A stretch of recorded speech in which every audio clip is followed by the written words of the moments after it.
Hello everyone, if you're new here, welcome. My name is Keisha and today I'm going to be giving you a 2024 channel update as well as my January TBR. Who am I that the maker of heaven wouldn't love me and know me by name? 2023 was full of so many amazing moments as well as some trials and tribulations as well, but overall I feel like this has been a great year. And really quickly, before I go into my 2024 year, I just wanted to recap a few notable and memorable things about 2023. So first of all, I met 5 of my online friends. I started a new job. I've rediscovered fantasy. I met my favorite author. I celebrated my 10-year wedding anniversary at Fort Walton Beach, Florida with my husband. I fell in love with cozy mysteries. I became an aunt. I started a Christian book club. I survived a small electrical fire in the attic of our home. I went on a health journey to just make sure that my body was functioning well and make sure that I was improving and being a healthy human being as I'm a growing human.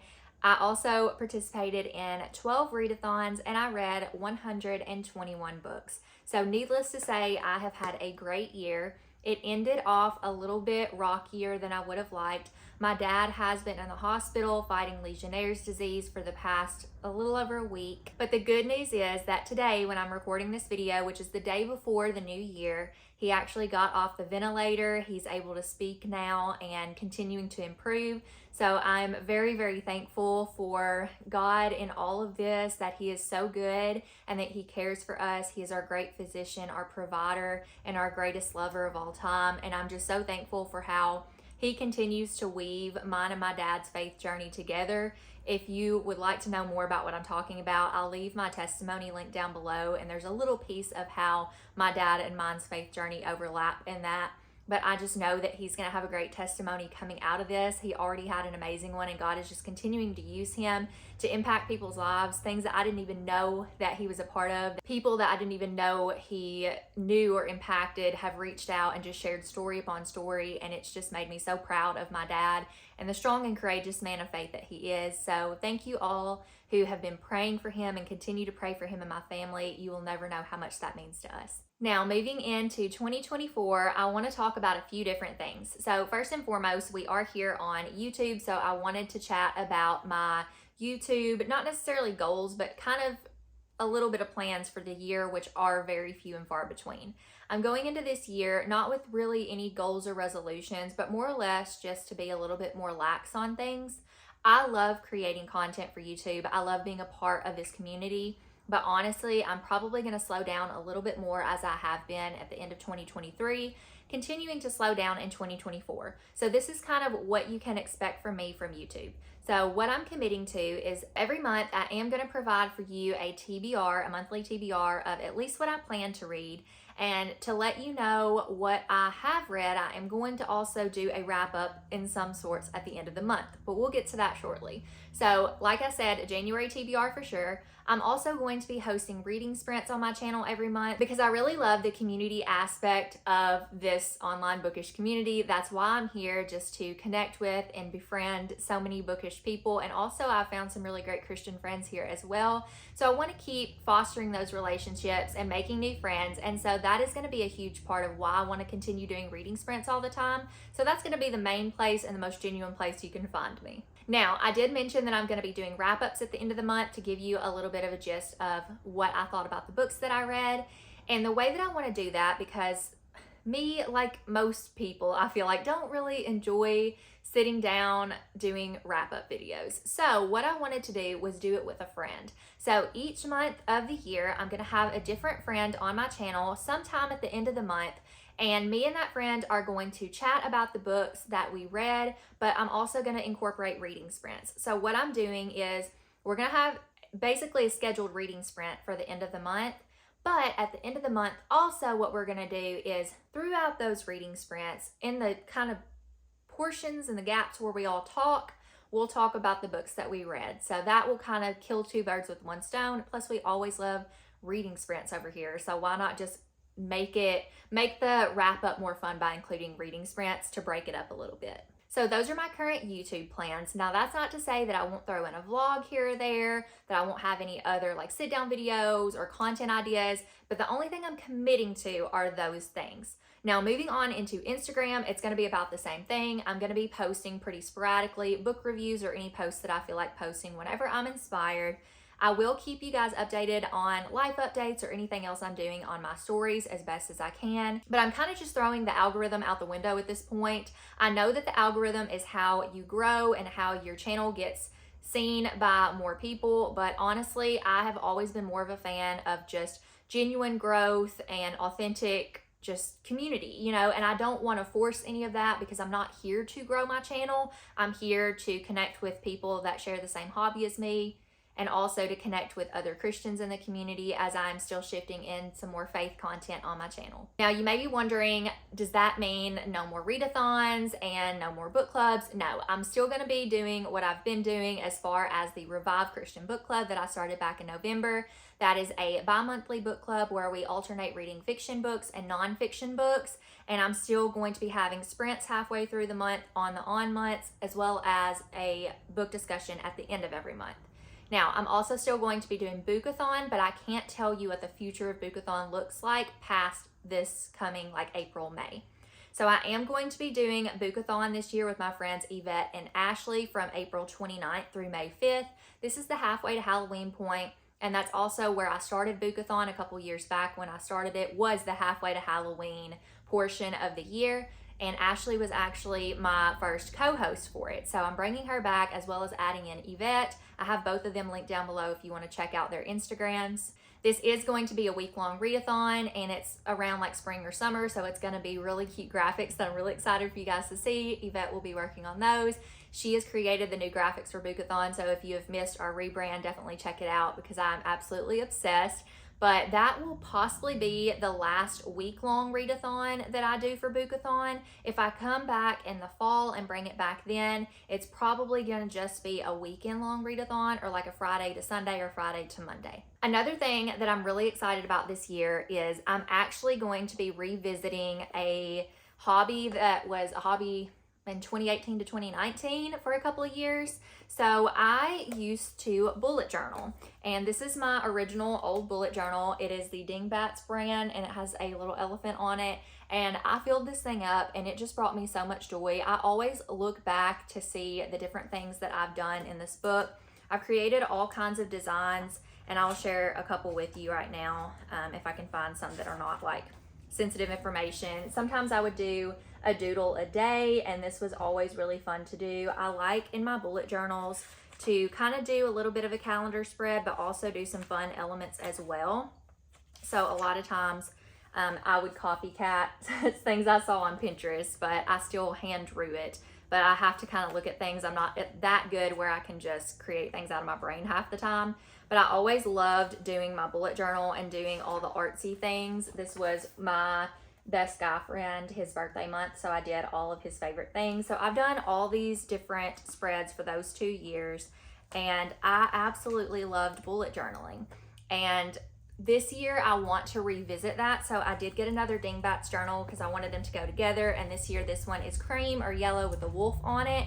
And I'm really excited to get back into this. It's going to function as a bullet journal / reading journal, and I would show you some of my spreads in here, but unfortunately I did not get them finished in time to show you, so I will at least show you in a short or a reel coming soon. I'm in no way, form, or fashion trying to become a bullet journal channel, so this is just going to be something I share with you, hopefully in my monthly TBRs going forward, or at least in shorts. But I'm just going to be doing like monthly calendar stuff, keeping track of my moods and habits, as well as incorporating some reading stats and stuff like that in. But I absolutely love just creating in this way, just doing art by drawing, and so that is going to be where I'm focusing a lot of my energy this year. Now, moving on into some books. So like I said, I haven't really planned out a lot of my year. I do plan to participate in a couple of readathons here or there. I do have some things in mind that I want to do, but I don't have anything set in stone. And one thing that I knew I didn't want to do this year was anticipated releases, because throughout the year I have in the past done anticipated releases videos, and I will lose interest in more than half of the books that I put on those lists because my reading tastes are always and forever changing. And sometimes I hear things about books that I'm not really sure about, and I feel like there's so many YouTubers out there and bookstagrammers that are giving you all that content, and so there's probably no doubt that you're going to figure out all the books that are coming out pretty soon. So I didn't want to fill a gap that wasn't really a gap anymore, and also it just wasn't something that was life-giving for me anymore. So I decided not to do anticipated releases, and I also decided not to do 24 books for 2024. Now, I did do pretty good with my 23 books for 2023. I either completed the books, I DNF'd the books, or I got rid of the books because I was not interested anymore. For most of the books for the 23 books, I only had 7 left over, and so I feel like that's a pretty good goal amount, but I decided that I didn't want to do the 24. It's always going to increase every year, and I just don't want to do that. So instead, I decided to do the 12 books recommended by 12 friends, and I limited this to what I had on my physical shelves in order to read my shelves more this year. So I am going to share with you the 12 books that are recommended to me by my 12 friends, and then I'm going to get into my January TBR. So the first friend that I had recommend me a book was Gwen from Gwendolyn Kinsinger, and she recommended The Letter Tree by Rachel Fordham. Now, she's kind of doing this because she got me this book for Christmas, and she knows how excited I am for it. She has not personally read this one, but she knows it's one I'm really excited for. And I will talk a little bit more about this shortly because it's going to be in my January TBR. Next up, Gabby from Gabbing About Books recommended Murders and Metaphors by Amanda Flower. Again, this is going to be on my January TBR, so I will talk about it shortly. Book number 3 was recommended to me by my friend Yvette at Live Race Adores over on Instagram, and she recommended Greenglass House by Kate Milford. So I still have the bookmark in this, so I got 132 pages in 2 or 3 years ago, and I have no idea why I set this book aside, but I did, and I never finished it, but I was absolutely loving it when I read it, and Yvette wants me to finish it. This is a middle grade mystery, and it also is the winner of the Edgar Award for Best Juvenile Mystery, and like I said, I was really enjoying it when I read it, so I'm really excited to pick it up, continue it. Well, I'm actually going to start it over, but actually get it read this year. The fourth friend that recommended me a book is my friend Jordan from Bookish Gym, and she has been begging me to read this book for what feels like years, but I know it's only been months, and that is A Voice in the Wind. This is the first book in the Mark of the Lion trilogy by Francine Rivers. This book really intimidates me because of the length of it, as well as it just being set in a time period that doesn't really pique my interest. But I have read Redeeming Love by Francine Rivers, and that was a book that I didn't expect to love either, and I did. So I really want to see what the hype is about for this one. She is a very well-loved author, and this is a very well-loved series, so I'm excited to read this one later on this year. My fifth friend is Caitlin from Pride and Paperback, and she recommended a cozy mystery called Vinyl Resting Place by Olivia Blacke. This has been on my shelves for just about a year, and I've heard really good things about this one. It's a cozy mystery set in a record shop. I think there's also some coffee. I don't know too much about it, but like I said, I've heard good things, and I'm excited to continue on my cozy journey this year, so I'm excited to read this one soon. Then my friend Lauren, who is previously from LaurenLoveReads, recommended Hinds Feet on High Places by Hannah Hurnard, and I have the engaging visual journey edition of this. I'm really excited to get into this. It's a Christian allegory, and here is some of the illustrations throughout. It's done in a watercolor that is absolutely beautiful, but it follows our main character called Much Afraid. It's a story of endurance, persistence, and reliance on God. I'm very, very excited to get to this one. I love allegories, and I feel like this is going to have a lot of great messaging in it. Then I have a couple friends who really want me to read more Sarah Adams this year. I did read, what did I read last year? The Off Limits Rule and The Temporary Roomie by Sarah Adams, and I loved The Off Limits Rule. It was my favorite romance of last year. It was in my top 10 books of the year. And then I didn't love The Temporary Roomie, which was the sequel, but I know that Sarah Adams still has really great writing. So my friend Hannah from the Teacher's TBR wants me to read When in Rome by Sarah Adams. So this is supposed to be inspired by the Audrey Hepburn movie Roman Holiday. And it's about this girl who, I think she's famous, and she kind of wants to escape her life for a little bit. So she goes to Rome, Kentucky, and she ends up meeting this small town baker, and I think they fall in love. I'm pretty sure they're going to fall in love. It's a romance, but I've heard nothing but great things about this book, so I'm really excited to get to this one. And again, like I said, my friends really want me to read Sarah Adams this year, so my friend Hope from Hope on the Coast recommended that I read The Cheat Sheet. And this is like probably the first Sarah Adams that I ever heard anybody talk about. So I feel like this is a good one. It's a sports romance, and I haven't fully read a sports romance yet, but I feel like I could really like one of those. This is a football player, and I think she's a ballet dancer.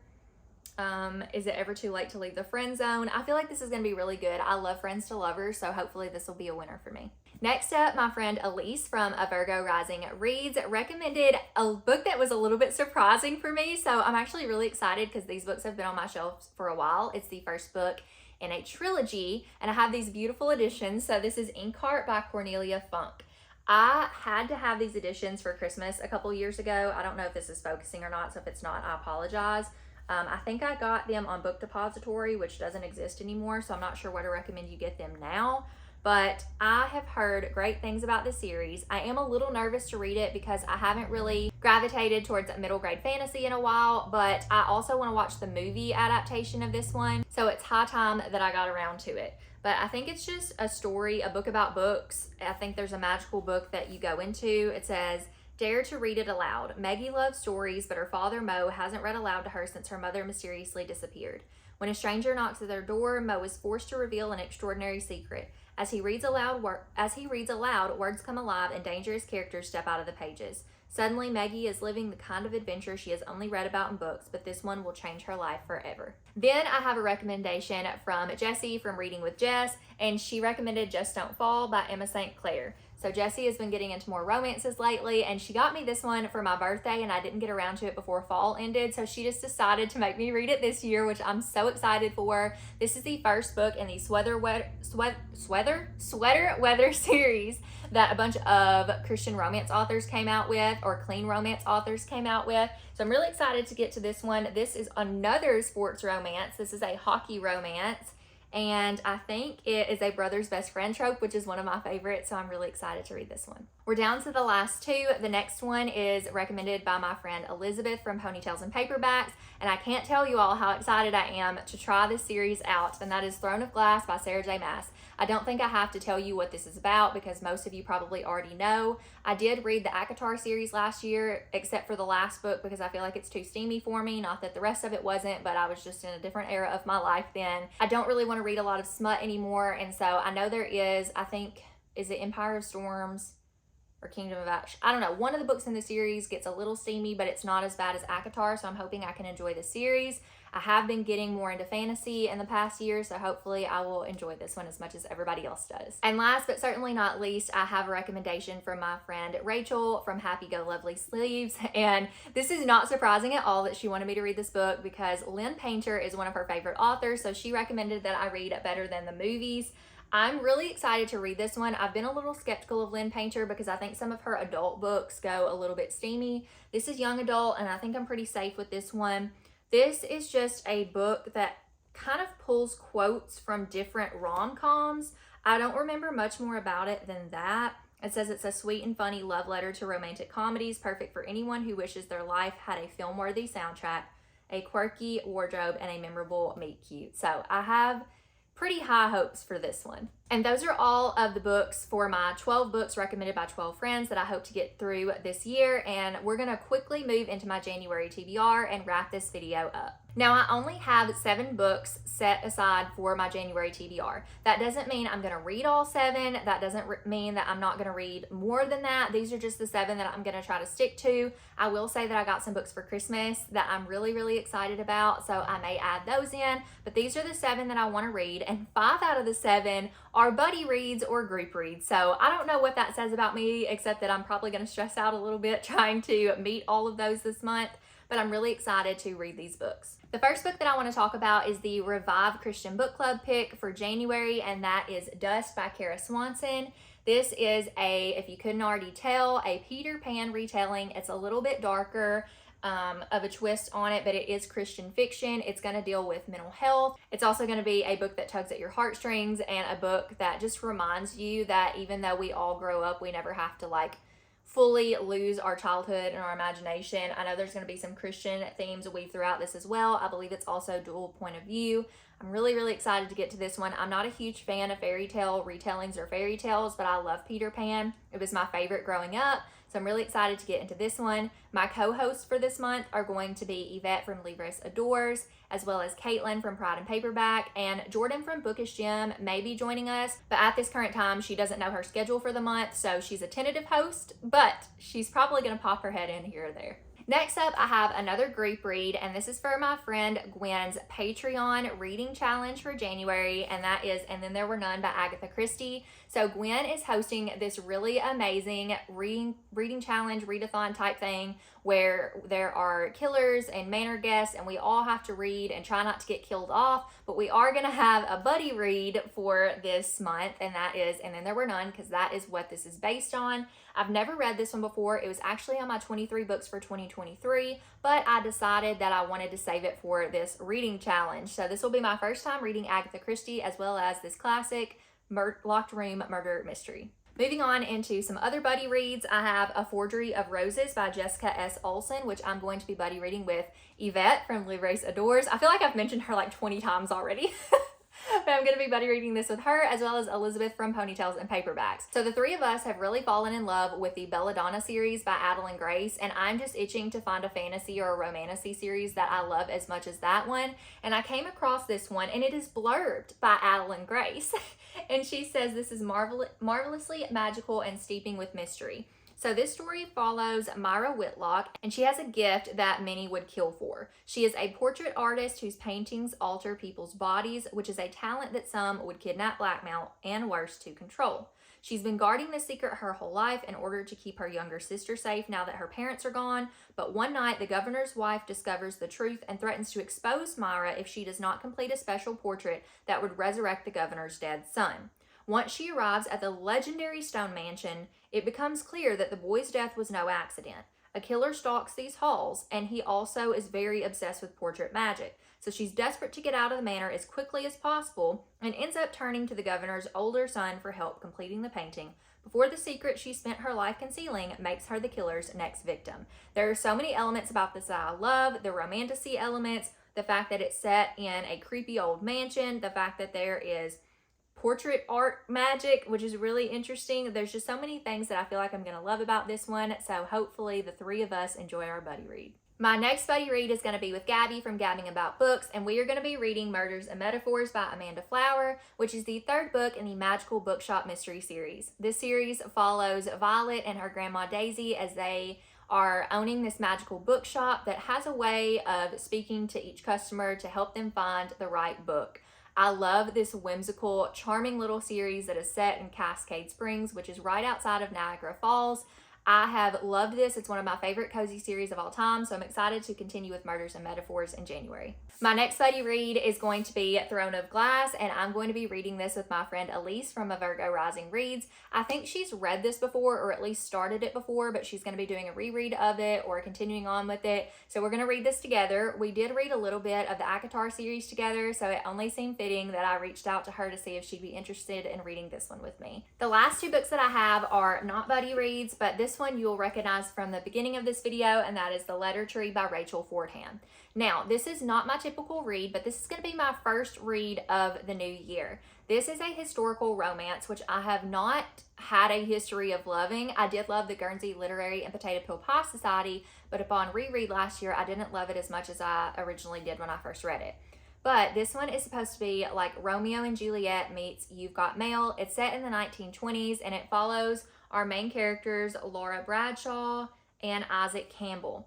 Laura and Isaac are the son and daughter of these two rival shoe companies. So there's like the Romeo and Juliet, you've got the feuding families, and they end up falling in love by way of letter writing, which is very similar to You've Got Mail. So they don't know who each other is when they exchange letters. So they're exchanging letters in this little hole in a tree at the Buffalo Zoo, and they fall in love, and then I think they find out who each other is, but they are just trying to find a love that conquers all. So I'm really excited to see how this one goes. I know my friend Oshina from Oshina's Gotta Read 'Em All had read this one, and she has not really loved historical romance, but she really loved this one, and it was in her favorite books of 2023. So I had to make sure to get this one, and I'm very excited to check it out. And last but not least, I have a nonfiction Christian book for the month. So I picked this one up from Moody Publishers. This is Redeeming Productivity by Reagan Rose. So thank you so much, Moody, for sending me this book. Every month I try to read a different nonfiction book from them, and then they send me another to read and review. This is the last one that I chose. So again, it's called Redeeming Productivity, Getting More Done for the Glory of God. It says, productivity has been hijacked, and it's time we take it back. We all want to get more done, but for Christians, why we get more done is just as important as how. In Redeeming Productivity, Bible teacher Reagan Rose addresses both the why and how of productivity so we can get more done for the glory of God. Rose shares with readers the 5 pillars of Christian productivity: the origin of productivity, you belong to God; the purpose of productivity, you exist to glorify God; the content of productivity, you were saved to bear fruit for God; the source of productivity, you are uniquely gifted by God; and the motivation for productivity, you will give an account to God. After each pillar, Rose addresses the how of productivity, exploring a practice that pairs with that pillar's theme. Reclaim a thoughtful theology and practice of productivity, one that is rooted in the scriptures and doggedly committed to honoring God. I'm really excited to check this one out. Also, bonus points for it being short. So this is going to be my final, at least solidified book for my January TBR. Whew, okay, I think we made it through all of that info dump and information, but I hope you all enjoyed just hearing a little bit of an update from me and what my plans are going forward in 2024, as well as some of the books that I'm planning to read this year. You'll have to let me know down in the comments below if you have any goals or resolutions for this new year. Like I said, I'm really going low-key on all that stuff. I'm just trying to have a lax new year, but also still be mindful and productive, and glorify God in everything that I do. So that is my main goal this year, is just to continue to refocus a lot of my life on the Lord and continue to grow and learn and just move closer to Him and learn to love people better and well too. So those are kind of my only goals, I guess, for this year, but let me know if you have any down in the comments below, or if you'd like to, just let me know what your first book of the new year is going to be. I think that's a really interesting question. So let me know if you know what your first read of the new year is going to be down in the comments below. But if you have nothing else to say and you just want to leave a comment to show your support, if you would just leave a New Year's emoji, whether that's the clinking champagne glasses, the fireworks, a little sparkle, whatever you feel like leaving to represent this new year, leave that down below. Thank you all so much for watching and continuing on with me in a new year. I appreciate and love you all so much, and I pray that God blesses each and every one of you. Bye, friends. Who am I that the maker of heaven would love me and know me by name? In a world where I feel like a stranger, His love came and found me the same.